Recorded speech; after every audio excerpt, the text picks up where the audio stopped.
y'all? It's your girl Sakina, and I'm back for another review. This is my review for The Real Housewives of Salt Lake City. This is season 2, episode 2.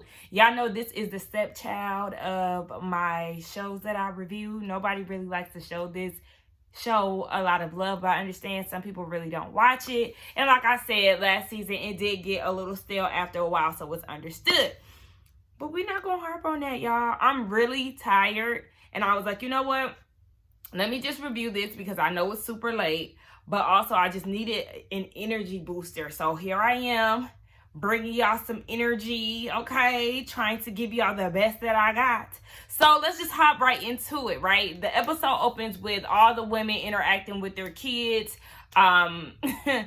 Mary's son got a whole refrigerator in his room like he a college student with his Gucci sheets. I just felt like he had way too much furniture in that room, just like his mother does. He does have a nice looking bed.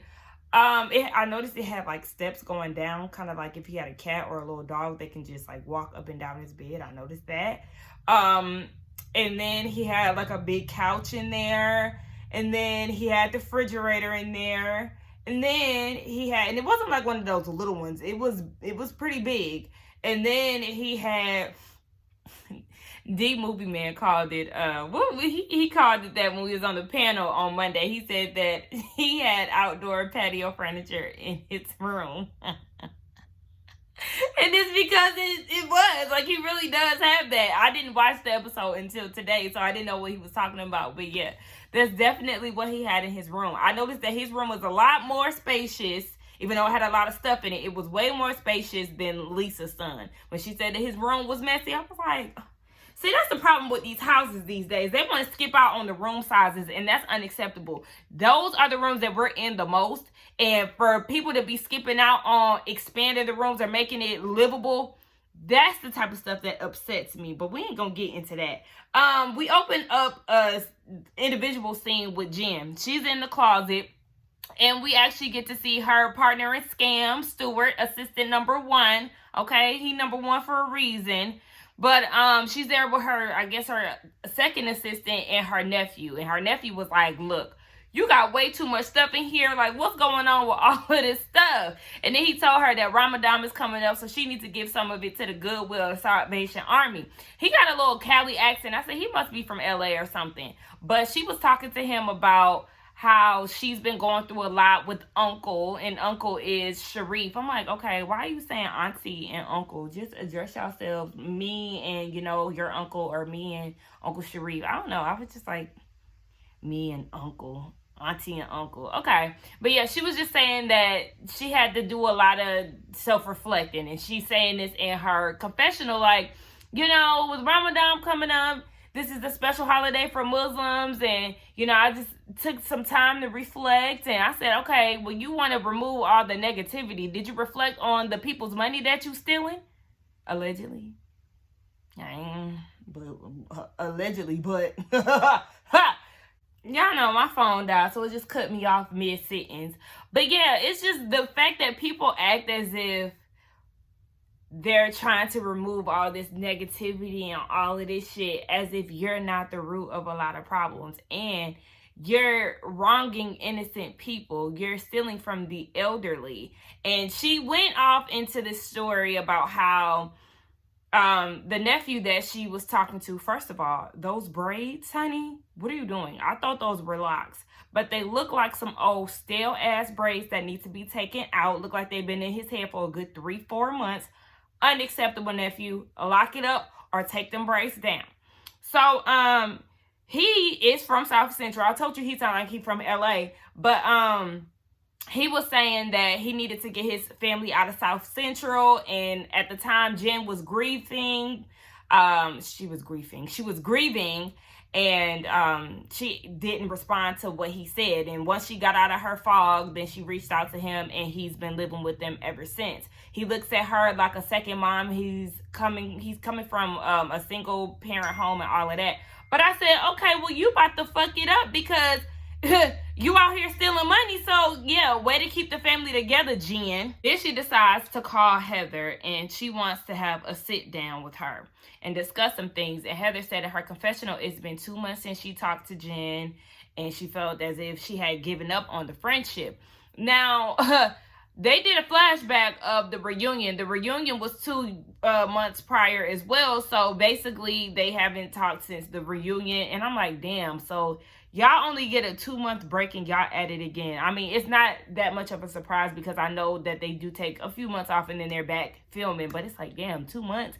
That shit can go by so fast. But yeah, they flash back to the reunion where Heather was saying that Jen said that she gets her outfits from Dress Barn and the only movie role she'll be in is a manatee or Shrek. Bitch, let me tell you something, bitch.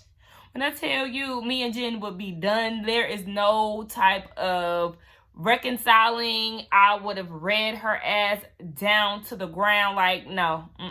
But look, Heather is drunk off of gin juice. She's sipping on gin and juice and she just can't seem to let the friendship go. So I'm interested to see how this conversation gonna go. Meredith, listen. I don't like Brooks, so I do not want to see him be your main storyline. Like, I get it. You're the mother bear. You know, Jen, not me about to call her Jennifer like I know her. Jen constantly liking, retweeting, or whatever the case on Twitter in regards to your son.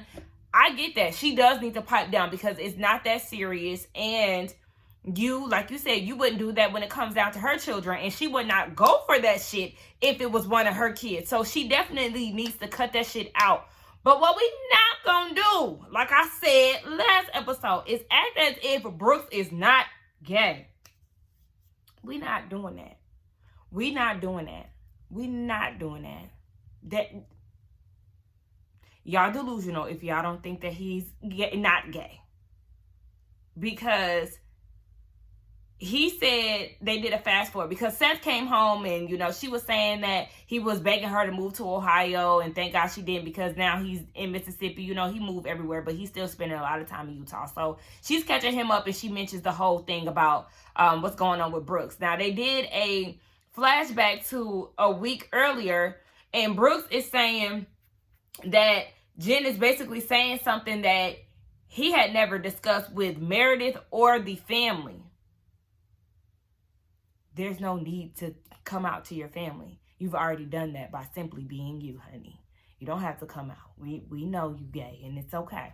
It's all right, but y'all not going to convince me that he's straight because he ain't. Meredith done had enough, though. She said, look, I'm the calmest person ever, but she started to pipe up. Like, you know, she started getting a little upset, and she was like, don't mess with my family because I'm going to end up unleashing on her, and it's going to be no good. I said, all right, Meredith. I want to see this turn up. I want to see what you got because really, you kind of boring. So I'll be interested to see a little spice. So we see Mary and she's with her cousin. I can't remember what her cousin's name is, but he's a contractor. She's ready to update her house. And I could tell her cousin was super excited to be on TV because he was smiling just as hard as I am. I'm like, what is you doing all that grinning for? Because she even did, like, he was bringing the marble samples over, cheesing like hell. But she said he takes forever, but that's family. And when he does a job, he does it well. So it's just going to take him forever. I said, okay, Mary, look at her. She keeping it in the family for somebody who don't mess with her family. Or, you know, she kind of made it seem like, you know, her family is just estranged, if you will. But, you know, her cousin was her housekeeper, and now she got her cousin as a general contractor. But anyway, she going through her house, and it definitely does need some updating. And I would really say more so on the decor end of things. Don't get me wrong, that green carpet can go, because I'm also somebody who has green carpet in her room, okay? They finally got the green carpet out of the living room and the hallway and the bathrooms of our house. But our house was green carpeted too, and it still is within the bedroom. So we supposed to get new carpet for that soon. But that green carpet is a no, honey. And then she was in the bathroom looking at these light fixtures, and she was like, I was in a dark place. I was on my cycle when I bought these, or I had to be on my cycle when I bought these. I actually did like this scene. It made me laugh a little bit. And then they sat down in them god awful dining room chairs, and she was telling him how her son is going through that teenage phase where he isn't listening to her, and she wants him to be healthy. He wants him to have a healthy girlfriend, and if you smell fish, then you need to run. Well, shit. He need to run, and she needs to watch out for him too, because if all he eating is snacks and shit, that ain't no good for the man either. Lisa and Jenny, they go over to Jen's house, and this is the first time the two ladies are meeting each other. Now they show up with all this stuff, and I'm like, what is this? Like, and she had like a one of those like things that a sign that you put in somebody's yard, like, you know, vote for so and so. Like, she had one of those, and I'm like, okay, what is this? And then it had the American flag on it. You know, I'm like, girl, throw that sign away. But anyway, yeah, Lisa came over with 2 sewing machines, and she wants her and Jen to create matching pants and wear them out to lunch.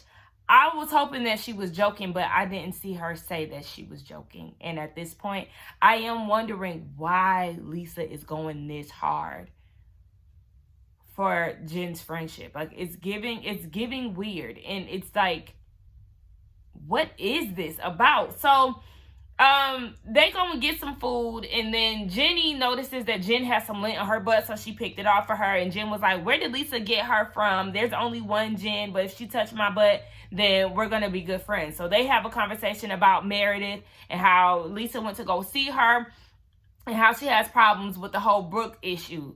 And Brooks, what it is. Anyway, she has an issue with Meredith's son, and Jen is like, I mean, I've apologized so many times, and he did a flashback, and she has apologized so many times, but just on Wednesday, you was talking shit, retweeting and liking shit. So if you're doing shit within the same week recently, after I've already discussed this with you 2 months ago, and you apologized 2 months ago, and you still on the same shit on a Wednesday, girl, fuck that apology, fuck you, and I don't want nothing to do with you. I don't understand why Jen is acting dumbfounded when you still trying to keep shit up. Then she was about to cry, like she started tearing up. Girl, you're nobody's victim. Like, literally, not in this Meredith situation, not in this little money scam that you done got brewing with you and your friend. Like, girl, boo, them tears ain't gonna work on nobody but delusional ass Lisa, who suddenly is drunk off of your juice too. She must got the voodoo for these bitches, because I'm confused. So we have the blondes meeting up to do a little shopping. They have their matching jacket, matching skirt, matching boots, all in black. I said, y'all are blondes for real. The blondes, like the twins. That's kind of where I'm like, why did I say the blondes, the twins, as if that had some type of... Well, yeah, it did, because they both blondes. Okay, so I'm making sense. Look. But yeah, they came all black with the same type of outfit on. The store that they were in had beaver fur. No, I don't want no damn beaver fur. I don't want fox fur. I don't want animal fur, period. I am all for the animals. Have y'all ever watched the video of an animal being skinned alive? Absolutely not. Faux fur me down, honey. I don't do well with seeing animals hurt at all. Nonetheless, so Heather wants to play the guessing game, talking about, so guess who I spoke to? Here come Whitney. Jen. Duh, no brainer. It was Jen. It didn't take no time for her to figure that out. But she was like, yeah, she talked to me on FaceTime, and you know, there was just a lot of emotions, and it just seemed real. Where, Heather? Because from what we seen, you was giving her the stale face. I don't know if it was editing or what, but I was not feeling any emotions from that. Girl, okay. Whitney is not with this shit, because she's like, I mean, you just never know what you're gonna get with Jen. Yeah, she's a good time sometimes, but like, you basically playing with fire. When your mama tell you not to touch the curling iron because it's hot, what you do? Touch it. That's exactly how Heather is. Heather is playing a whole lot of games, and she's talking about she is a true friend. And how is she a true friend? Why do you keep making excuses for Jen? The way that she talks to you, the things that she said about you, like, girl, where do you see true friendship? That's unhealthy as fuck. And if you're attracted to being in toxic relationships, girl, just say that, because that's exactly what it's giving. We get a quick little scene with Jenny and her kids. They're in the kitchen cooking.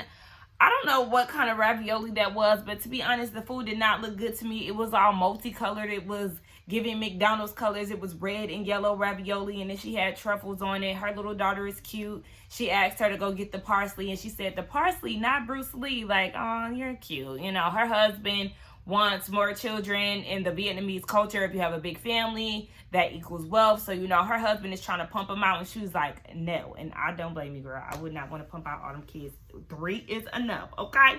Now, she did say when she had her first son, she opened up a medical practice, and she had about 3 or maybe 4 of those. But then as she started to have more children, she realized that you can't get the time spent with them back. So she quit all of that. She sold all of her businesses to be a stay-at-home mom, which her husband loved. And, you know, she all about her kids now. I said, okay, just make sure that you don't put no more hair in the food, sis.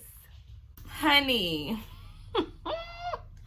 Whitney Rose, girl, doing a whole lot. She is so funny. Now, she at the house with her kids and her husband, and she's basically saying that she needs some help around the house. She told her husband that, and she doesn't want to end up resenting him. She needs a lot of help with the kids because she's a businesswoman, so she's busy. She needs some teamwork going on within the household.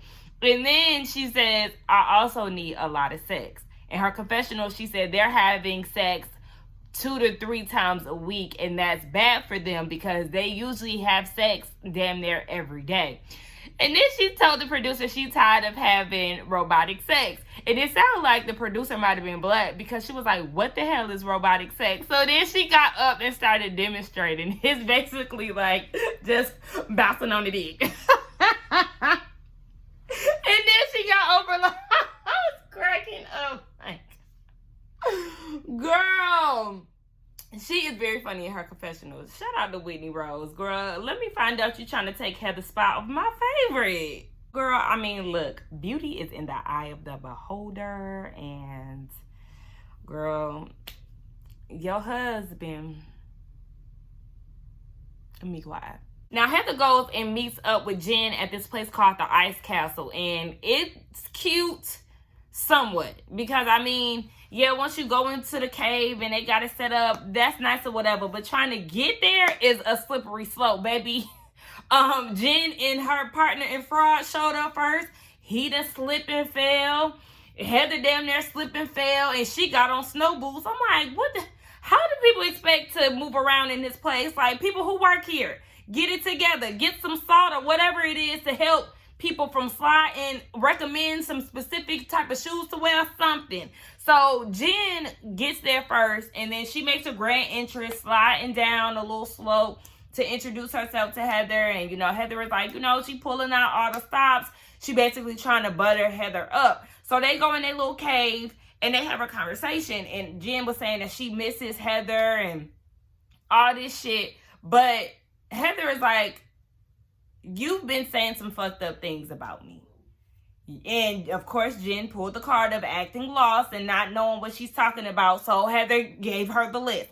Calling me a sea mammal. Calling me Shrek. Calling me a liar. Calling me a manipulator. Calling me a racist. Why would I be your friend if I was a racist? You're saying this at such a charged time. Like, you know how sensitive that type of shit is in this current state of the world. So it's like, bitch, this is who you want to be friends with, Heather? Exactly. She's calling you a racist. She's trying to play with the people. But luckily, the people ain't falling for the okie doke. Girl, no. No. I don't understand why you want to be friends with her. And then, of course, Jen's talking about, but you hurt me too. How so? To the point where you calling her a racist. You doing shit to try to play games and try to get the people to jump on her. Girl, Jen is always acting like a fucking victim, and that's why I don't like her. I do not like victims, okay? If you're a victim, then you're really a victim. But people to play victim, I said people to play victim. I meant to say people who play victim is a no for me. That's the quickest way to get me pissed off about something. Jen is crazy. So she's saying that she was hurt by Heather calling her aggressive. You're definitely aggressive. I don't give a damn what nobody say. You damn near tried to put your hands on them girls on the blinds in Vegas over some dumb shit. The way that you react to shit is definitely aggressive. And it doesn't even cause for all of that chaos and confusion that you be trying to bring to situations. Girl, yes, you are aggressive. Fuck all of that. Y'all know I really don't like labeling black women aggressive. But for Miss Hawaiian Jen Shaw, I will call her that because that's exactly what it's giving. Okay? That's what you are, Miss Ma'am. I know you think you black. And you want to try to, you calling me aggressive. Girl, you are not an angry black woman. I don't know why you want that title. You want to be black so bad. I'm going to need you to go and have a seat with your box braids. But anyway, yeah, so Heather is like, Jen told her that she needs to reach out to her if she is hearing or feeling some type of way. Why should she have to reach out to you, Jen? You sat there and called her a racist. But if you felt some type of way, if she felt some type of way about it, she was supposed to reach out to you. And then you act like she's supposed to be okay with it, that you took it down 5 minutes later. Bitch, the fact that you said it is enough for me not to fuck with you no more, period. You have to have some type of trust. Don't believe everybody then. You're just saying stuff, Jen. This stuff came from your thoughts that you took from your mind and typed on Twitter with your Twitter fingers, trying to gain the audience's attention or trying to gain some type of traction. And then it fucked you over because you thought that people was going to be on your side. You out here looking stupid as fuck. And I love the fact that Heather brought her phone out. This came from you. What you talking about some trust? Trust you for what? This is your idea. These are your thoughts. What everybody said. Who is everybody? You said this shit. I don't understand it. You believe the worst. You're looking for something. You know why I'm hurt? Because my kids see it too. It's a double standard. I'm tired of feeling like I'm not good enough. That was me quoting the great Jen Shaw. Now she's reaching yet again, talking about she feels that she's being treated this way because she's brown. This girl gets on my nerves. Hey, whoever loves Jen Shaw, come get your girl. Because sis is playing the victim card and she's really trying it. Now, you done tried to turn all this shit on Heather in the group after you've done nothing but cause a whole bunch of drama since the beginning of season 1. Make it make sense. You've gotten mad at Lisa. You've gotten mad at Heather. You've gotten mad at Whitney. You've gotten mad at Meredith. You've gotten mad at Mary. Whole group. Overreacting to a lot of shit. And all of a sudden you want to play the race card? You're pathetic and you have nothing to fucking stand on. Go sit down. I'm coming from a place of love. Why is that so fucking hard for people to believe? Were you coming from a place of love when you was gossiping about Meredith's marriage? Something that she shared with you on a one-on-one basis? Was you coming from a place of love when you called Heather a racist? Was you coming from a place of love when you damn near tried to beat up Whitney in Vegas? Where's the love at in these instances? You're still trolling the people on a Wednesday evening. Okay? What are you talking about? You want to try to play this love card and you've come from a genuine place because you had it hard growing up. I thought you was in therapy. I thought you was working on yourself. This is the same bitch from last season. I knew you was lying. Heather, why would you ask her, so what are you saying? Are you breaking up with me? The power is in your hands. What are you talking about? No, stop trying to kiss her ass. And that's the problem. Because even in her confessional, she said it's not Jen's race. It's her temper that gets her in these situations. And you already know that. And you said that the girls walk on eggshells and treat her a little bit better because y'all don't know if she gonna explode at any given time. Why are you trying to beg for her friendship? At this point, you getting pathetic too, goddammit. I'm mad at Heather. Heather, if you ever watch this, I'm mad at you, girl. Shit. Jen gonna do it again. She apologized, but she gonna do it again. You risk your fingertips and went to go get them churros so y'all can eat them together and make up. Girl, boo. This that's the end of my Salt Lake City review. I did a lot of cursing. I feel like I was very annoyed towards the end. But let's get in the comments and talk about what y'all thought about the review along with the episode. Don't forget to like, comment, and subscribe to my channel. And I will see y'all in the next one. Bye.